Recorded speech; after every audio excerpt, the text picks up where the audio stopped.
Nizar se prive de nourriture pour se faire entendre. Ce jeune Marocain travaille sur les marchés bruxellois. Après plus de 6 ans ici, il n'a toujours pas de papier. Tu as une fois eu 5 ans. 50 et maintenant 40 ans. C'est bien, c'est pas bien. C'est pas normal. On a fait cette grève de la faim, mais maintenant je suis faible. Je peux pas marcher, je peux pas parler beaucoup, je suis très faible. C'est un jeune qui avant été relativement en bonne santé et maintenant il a perdu du poids, il est sous la taille mannequin. Comme Nizar, ils sont près de 70 à faire la grève de la faim dans ce local de la VUB. Au 37e jour, la situation médicale devient plus qu'inquiétante. Après, on va faire le tour et demander les gens qui ne peuvent pas se lever, venir jusqu'ici.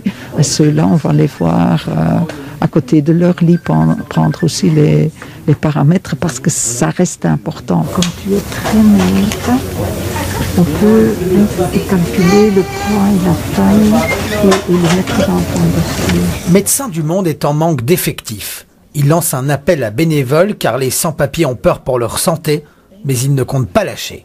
On ne veut pas des victimes, mais les grévistes, ils ont dit nous, on va résister jusqu'à quand il y aura une réponse positive des politiciens. Ici, tout le monde n'espère qu'une chose, qu'une solution politique puisse être trouvée avant qu'il ne soit trop tard. Et prenons maintenant la direction de l'église du Béguinage. C'est là que se trouvent la plupart des illégaux en grève de la faim. Jean-Christophe Pezès, on vous y retrouve car ceux qui soutiennent la demande de régularisation se mobilisent. Oui, effectivement, ce soir, c'est la Fédération des étudiants francophones qui organise une action ici devant l'église du Béguinage pendant 24 heures. Hier soir aussi, il y a eu une prise de position des recteurs, des universités, de 5 universités francophones, des recteurs qui se disent alarmés de l'état de santé des grévistes et qui demandent aux autorités d'utiliser tous les moyens légaux pour trouver des solutions. Et puis, il y a cette pétition qui rassemble 28 000 signatures et qui est soutenue par une centaine d'associations. Elle a été remise en fin de matinée au secrétaire d'État à l'asile et à la migration, Sami Madi, et donc une pétition qui réclame la régularisation. Le secrétaire d'État CDNV qui affirme une fois de plus qu'il n'y aura pas de régularisation collective. Il a juste proposé de mettre en place un dispositif, une sorte de zone neutre pour permettre à tous ces grévistes de la faim de faire le point sur leur situation personnelle.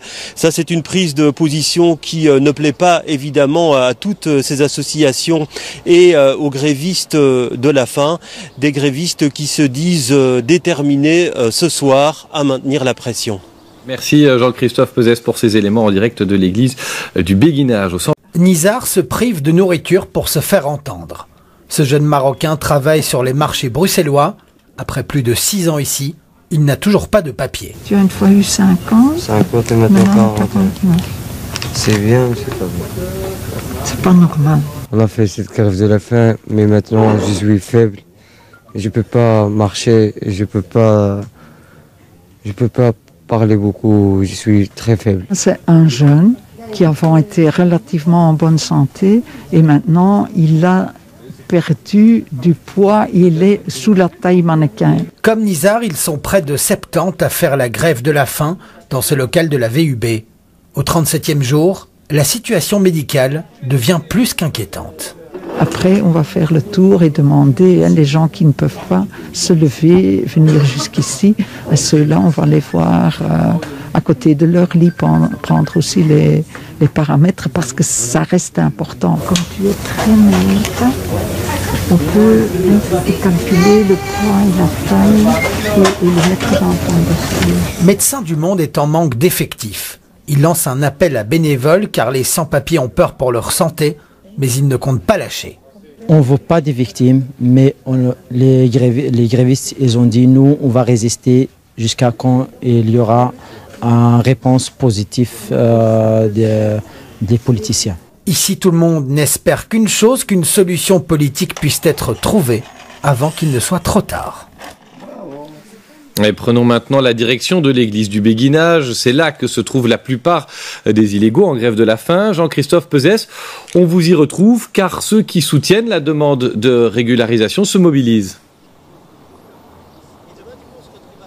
Oui, effectivement, ce soir, c'est la Fédération des étudiants francophones qui organise une action ici devant l'église du Béguinage pendant 24 heures. Hier soir aussi, il y a eu une prise de position des recteurs des universités, de 5 universités francophones, des recteurs qui se disent alarmés de l'état de santé des grévistes et qui demandent aux autorités d'utiliser tous les moyens légaux pour trouver des solutions.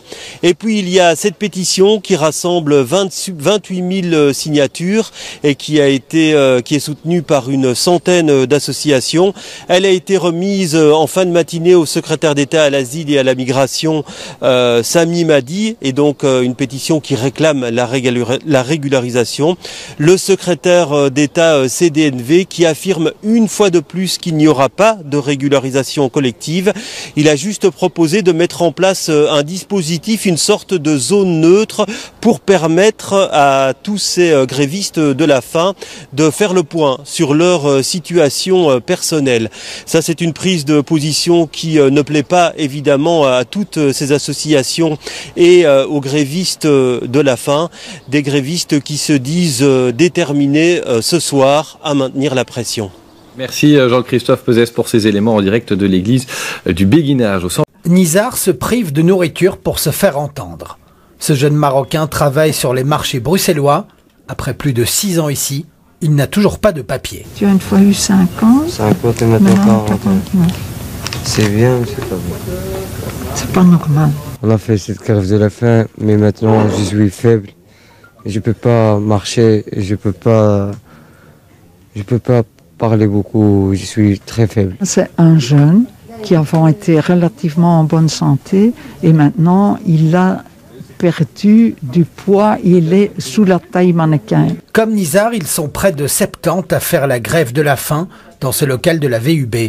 Au 37e jour, la situation médicale devient plus qu'inquiétante.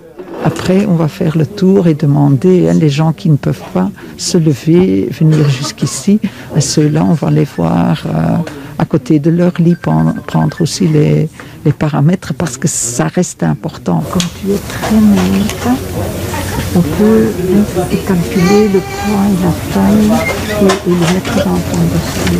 Médecins du Monde est en manque d'effectifs. Il lance un appel à bénévoles car les sans-papiers ont peur pour leur santé, mais ils ne comptent pas lâcher. On ne veut pas des victimes, mais les grévistes, ils ont dit nous, on va résister jusqu'à quand il y aura une réponse positive des politiciens. Ici, tout le monde n'espère qu'une chose, qu'une solution politique puisse être trouvée avant qu'il ne soit trop tard. Et prenons maintenant la direction de l'église du Béguinage. C'est là que se trouvent la plupart des illégaux en grève de la faim. Jean-Christophe Pezès, on vous y retrouve car ceux qui soutiennent la demande de régularisation se mobilisent. Oui, effectivement, ce soir, c'est la Fédération des étudiants francophones qui organise une action ici devant l'église du Béguinage